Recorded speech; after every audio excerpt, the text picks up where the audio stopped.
Hello ma'am, good morning. Good morning. आज तो चेहरे बड़े खिले खिले हैं। Yes ma'am. सही बात है, छुट्टियों का असर तो होता ही है। बहुत अच्छी बात है। और ये जो दीपावली आ रही है उसके साथ हर दिन एक बहुत खूबसूरत त्योहार जो हमारे जीवन में एक नवसंचार उत्पन्न करता है। एक्सक्यूज मी मैम, हाँ जी। ये जो 5 दिन का दिवाली का त्योहार है, क्या आप हमको थोड़ा सा उसका विस्तार से बताएंगे? हाँ, क्यों नहीं, मुझे बड़ी खुशी होगी अगर आप इसे सुनना चाहें। मुझे उम्मीद है सभी को अच्छा लगेगा। Yes ma'am. बिल्कुल मैम। तो सबसे पहले आप धनतेरस का त्योहार मनाते हैं। तेरस 13वां दिन, हिंदी कैलेंडर के अनुसार 13 डेट बड़ी आसानी से याद रह जाता है, क्योंकि हिंदी कैलेंडर में हम हर चीज को 15 दिन एक शुक्ल पक्ष की तरह मनाते हैं और दूसरा कृष्ण पक्ष की तरह। तो इस पक्ष में 13वां जो दिन है उसे धनतेरस, सब जानते हैं। एक पौराणिक कथा, जब समुद्र मंथन हुआ तो 13वें दिन उसमें से भगवान धन्वंतरी उत्पन्न हुए, हाथ में एक सुंदर कलश लिए हुए। और ऐसा मानते हैं कि जब कलश लेकर आए तो उस कलश में अमृत था, जिसके लिए देवों और असुरों में युद्ध भी हुआ। भगवान धन्वंतरी का उत्पन्न होना यानी उनका जन्मदिन धनतेरस के दिन मनाया जाता है। और इस दिन लोग उनके हाथ में कलश देखकर बर्तन खरीदने की प्रथा भी रखते हैं। परंतु अरुणा जी, मेरा आपसे एक निवेदन है, आप अपने बच्चों को भी बताना, विद्यार्थियों को, कि ये कलश के अंदर जो जल है जिसे अमृत कहा जा रहा है, दरअसल वो एक सिंबल है, प्रतीक है। किस चीज का? भगवान धन्वंतरी आयुर्वेद के आचार्य। आयुर्वेद तो वेदों का ही हिस्सा है, पर आयुर्वेद प्रचलन में आया जब भगवान धन्वंतरी ने इसकी शिक्षा दी। और वो अमृत एक बार पीने वाला मात्र जल नहीं था कि देव उसे पीकर अमर हो जाए, बल्कि ये वो जल है जो हमें शिक्षा देता है हमें पौष्टिक आहार खाना चाहिए। क्योंकि देखो, सब मानते हैं पहला सुख निरोगी काया, और जब काया निरोगी होगी तभी तो बाकी के त्योहार मनाओगे खुशी से। तो ये जो अमृत है, आज जो हम जंक फूड हमारे बच्चे खाते हैं और बड़े प्रसन्न होते हैं, आज जरूरत है अरुणा जी, उन्हें शिक्षा दीजिए कि जो आयुर्वेद के अनुसार आपकी जलवायु में उचित है वो भोजन कीजिए। गर्म इलाकों में रहने वाले लोग ठंडी तहसीर का भोजन करें और ठंडे इलाकों में रहने वाले लोग गर्म तहसीर का भोजन करें तो अच्छा होता है। और वो धनतेरस बड़ी सार्थक हो जाएगी अगर आने वाली पीढ़ियां इस बात को भी समझ जाएं कि वो जो कलश में अमृत था वो आज हम कैसे लें। तो भगवान धन्वंतरी का जन्मदिन हम धनतेरस के रूप में मनाते हैं, उन्हीं की पूजा की जाती है और लोग इस दिन बर्तन भी खरीदते हैं। अब अगला दिन आता है नरक चौदस का। मैम, दिवाली के त्योहारों के दिन नरक चौदसी का क्या काम? वीना जी, आपका सवाल बड़ा अच्छा है।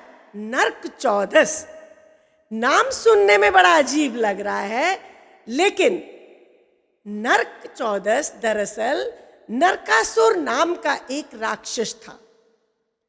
जो, अब राक्षस कौन होता है? जिसकी प्रवृत्तियां, जिसका स्वभाव बुरा है, वही राक्षस। वो स्त्रियों पर बड़ा जुल्म ढा रहा था। 16,000 कन्याओं को उसने अपना बंदी बना लिया था। अब जिस घर में बेटी पैदा होती वो दुखी होता था, और उस नरकासुर को यह वरदान था कि कोई पुरुष उसे मार नहीं सकता था। अब भगवान कृष्ण आप जानते हो बड़ी लीलाएं करते हैं। सत्यभामा से शादी करके लौट रहे थे और जैसे ही नरकासुर की दृष्टि सत्यभामा पर पड़ी, भगवान कृष्ण खुद तो अपना गाड़ी चलाते रहे, कोचवान बने रहे, और सत्यभामा ने अपनी शक्ति से नरकासुर का वध कर दिया। अब कृष्ण की शक्ति जिसके साथ हो उसका बल सर्वोपरि है। नरकासुर के मारे जाने पर उसकी मां भूदेवी ने शोक नहीं मनाया, बल्कि कहा क्योंकि मेरा पुत्र समाज में स्त्रियों को सम्मान नहीं दे रहा था, ऐसे व्यक्ति की मृत्यु को भी त्योहार के रूप में मनाइए। और तब से ये दिन एक त्योहार के रूप में ही मनाया जाता है। लोग अपने घर के बाहर एक दीपक जलाकर यही प्रार्थना करते हैं कि जो लोग स्त्री सम्मान नहीं कर सकते, ऐसी आत्माएं हमारे घर से दूर रहे तो अच्छा है। असुर है, उसे रोशनी कहां भाएगी, वो हमारे घर की तरफ आ भी नहीं सकता। और फिर वीना जी अगले दिन दीपों का त्योहार दीपावली मनाया जाता है। और दीपावली कई कारणों से मनाई जाती है। आप सब जानते हैं इस दिन भगवान राम 14 साल का वनवास पूरा करके मां सीता को लेकर अयोध्या नगरी पहुंचे थे और वहां लोगों ने उनका स्वागत नगाड़े बजाकर दीप जलाकर किया था। और दूसरा कारण वो भी आपको पता है कि समुद्र मंथन के समय 15वें दिन कार्तिक मास की अमावस्या के दिन ही मां लक्ष्मी उत्पन्न हुई थी। और लक्ष्मी की तो सबको जरूरत पड़ती है, उसकी सभी आराधना करते हैं। इसीलिए सब लोग इस दिन लक्ष्मी पूजन करते हैं। मैम, एक कहावत है, दाल रोटी घर की, दिवाली अमृतसर की। अभी आप मुझे ये बताइए कि अमृतसर के गोल्डन टेम्पल में जो दिवाली इतनी धूमधाम से मनाई जाती है, उसके पीछे क्या कारण है? उसको मनाने का रमन एक विशेष कारण है। सिखों के छठे गुरु हरगोबिंद साहिब ने उस दिन ग्वालियर के किले से 52 राजाओं को मुक्त करवाया था। इसलिए इस दिन को बंदी छोड़ दिवस भी कहा जाता है। और उन राजाओं को लेकर वो अमृतसर पहुंचे थे।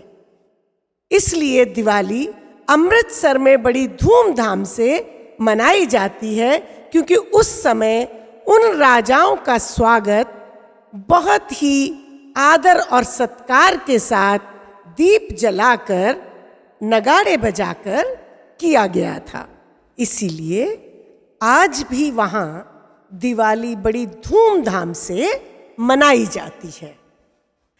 अब इससे अगले दिन आप सब जानते हैं कि विश्वकर्मा दे, सृष्टि के महान रचयिता, सृष्टि का निर्माण करने वाले विश्वकर्मा का जन्म हुआ था। और इसीलिए विश्वकर्मा यानी ये एक बिरादरी है, विश्वकर्मा जो निर्माण करते हैं, जिन्होंने भगवान कृष्ण की द्वारिका, रावण की लंका, भगवान शिव का त्रिशूल, इस सब का निर्माण किया। इस सृष्टि के निर्माण करता है। क्यों? क्योंकि इन्हें विष्णु का अवतार माना जाता है। तो विष्णु जो कि निर्माण करता है संसार के, उनका ये अवतार है। उनके जन्मदिन को सारा विश्वकर्मा समाज बड़ी धूमधाम से, इसमें आज लोहार और सुनार दोनों जातियां आती हैं, बड़े सम्मान के दृष्टि से देखते हैं और ये दिन बड़ी धूमधाम से वो लोग मनाते हैं। साथ ही गोवर्धन पूजा भी इसी दिन होती है। गोवर्धन पर्वत की कथा आपको पता है कि जब इंद्र के प्रकोप से बहुत अधिक वर्षा हो रही थी और गोकुल धाम डूबने को था, तो भगवान श्री कृष्ण ने गोवर्धन पर्वत को अपनी उंगली पर उठा लिया था। मैम, जैसे आप बता रहे हैं कि भगवान कृष्ण ने उंगली पर गोवर्धन पर्वत उठा लिया, हमसे बच्चे ये प्रश्न करते हैं कि उंगली पर पर्वत कैसे उठा सकता है कोई? तो वीना जी, आप बड़ी आसानी से अपने बच्चों को बताइए, आप हिंदी की प्राध्यापिका हैं, कि उंगली पर उठाना, उंगली पर नचाना माने किसी भी कार्य को आसानी से कर लेना। अब कृष्ण नौजवान साथियों के साथ अगर सभी लोगों को कुछ क्षणों में सुरक्षित स्थान पर पर्वत के ऊपर पहुंचा दे, बाढ़ में फंसने से बचा ले, तो इसका मतलब है कि उन्होंने पर्वत को उंगली पर उठा लिया। और नहीं तो कृष्ण भगवान हैं, वो कुछ भी कर सकते हैं। अब जैसे आपके विद्यार्थी माने, आप दोनों रूपों में उन्हें समझा सकती हैं कि ये संभव है कि कार्य को संपूर्ण करना था, लोगों को बाढ़ में फंसने से बचाना था, इंद्र के प्रकोप से बचाना था। मैम, आप जानते हैं इस बार तो 25 अक्टूबर को सूर्य ग्रहण है। कृपया आप बताइए कि हम ऐसे में भाई दूज का त्योहार किस प्रकार मनाएंगे? वीना जी, बहुत सही सवाल है। इस बार अगर सूर्य ग्रहण है तो सूर्य और चंद्रमा के नक्षत्रों को देखते हुए हमारे यहाँ सभी त्योहारों का आयोजन किया जाता है, तो उस दिन कोई पूजा नहीं होगी। इसका मतलब है कि ये त्योहार उसके एक दिन बाद मनाया जाएगा। और अगर गोवर्धन और विश्वकर्मा ने एक दिन बाद, तो उसके एक दिन बाद भाई दूज का त्योहार यानी 27 तारीख को भाई दूज का त्योहार मनाया जाएगा। और भाई दूज की कथा अरुणा जी आपके ये 5वें दिन का समाधान है जो मैं आपको बता रही हूं। देखो, मृत्यु के देवता यमराज बड़े ही व्यस्त रहते हैं, क्योंकि इस संसार में मनुष्यों का लेखा जोखा रखना ये एक बहुत बड़ा कार्य है। व्यस्त रहने के कारण अपनी बहन को जल्दी से मिल नहीं पाते थे। इस दिन यमराज अपनी बहन यमुना से मिलने उसके घर पहुंचे। तिलक लगाया, बहन ने बड़े श्रद्धा और प्रेम से भाई के लिए भोजन बनाया। भाई संतुष्ट हुए, प्रेम से बहन को आशीर्वाद दिया और कहा, मांग बहन, आज क्या मांगती है?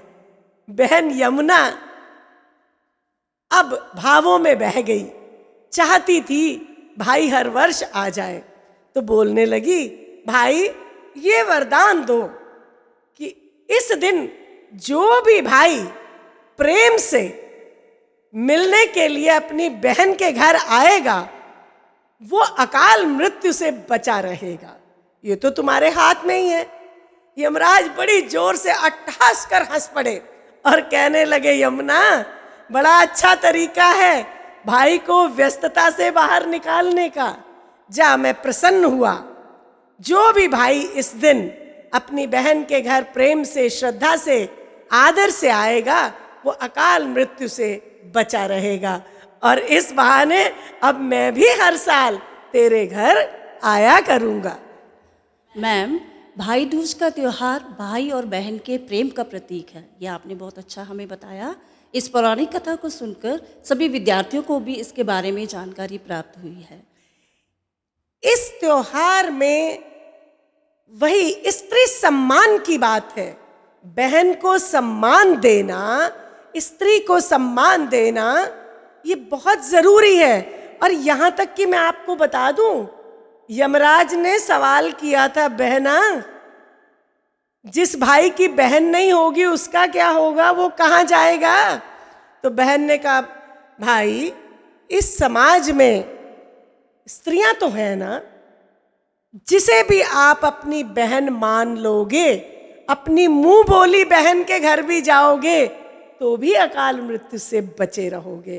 तो इस तरह दरअसल उद्देश्य यमुना जी का यही था कि स्त्रियों को सम्मान मिलता रहे, कभी भी उनका निरादर ना हो। इस प्रकार ये 5 दिन संपन्न होंगे और मैं उम्मीद करती हूँ आप खुशी खुशी इन त्योहारों को मनाओ। अपने घर में जहाँ दीपों की रोशनी करो, वहाँ ज्ञान का प्रकाश भी समाज में फैलाते रहो। इतनी अच्छी तरह से समझाने के लिए मैम आपका बहुत बहुत धन्यवाद। हम जानते हैं कि हमारी तरह हमारे बच्चों के ज्ञान में भी ज़रूर थोड़ी वृद्धि हो गई होगी। गागर में सागर भर दिया मैम आपने। मुझे बड़ी खुशी है कि आप मुझे इतना सम्मान देते हो। मेरी तरफ से सेंट ज़ेवियर परिवार के हर एक सदस्य की तरफ से, परिवार के सदस्यों को, समाज में रहने वाले प्रत्येक प्राणी को दिवाली और उसके साथ आने वाले त्योहारों की बहुत बहुत शुभकामनाएं। आपको भी बहुत बहुत शुभकामनाएं। धन्यवाद।